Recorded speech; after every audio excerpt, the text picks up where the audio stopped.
Yeah, it sure did, as LAUSD moving with urgency on several fronts. Now, you mentioned that big parents meeting, a town hall meeting here, trying to ease the concern of all the parents.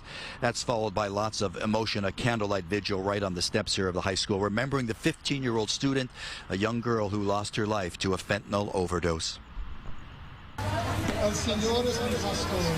An emotional vigil on the steps of Bernstein High, the very same school rocked by the deadly overdose of one of its own students, 15-year-old Melanie Ramos. Relatives now wear her picture on their shirts as their frustration grows with LAUSD. It goes back and forth between the district and the cops. All they did was talk, he says. This after a special town hall meeting here at the school with law enforcement, LAUSD, and other officials, all warning of the deadly threat from fentanyl-laced pills.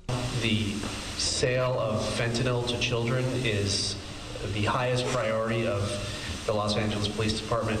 But some parents grew tired of all the talk, yelling back, demanding action now. So you guys have no idea what us as parents are going through.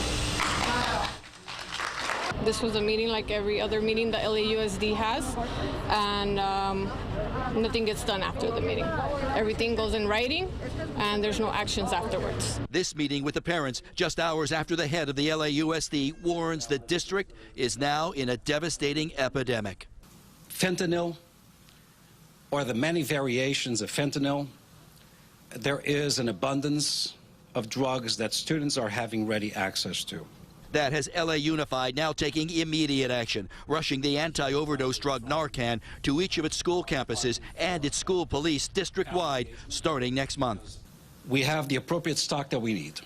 We're going to start with about 600 units, which means every one of our senior high schools and middle schools will have these units in hand.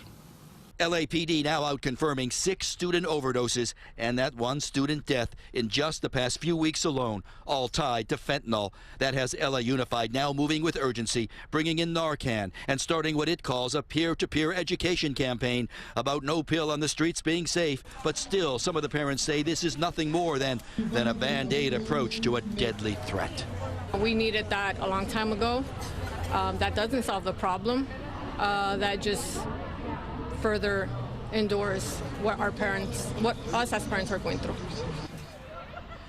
Now live, LAPD has made 2 arrests here. 2 juveniles arrested, charged with selling the fentanyl-laced pills. Meantime, nearby Lexington Park, a few blocks in that direction, it is still closed tonight. Investigators say it will stay closed for the time being, calling it a dangerous park, a hotbed for the drug trade, especially when it comes from all the students here in the high school who walk across and go through that park every day. For now, we are live here in Hollywood. Back to both of you we go.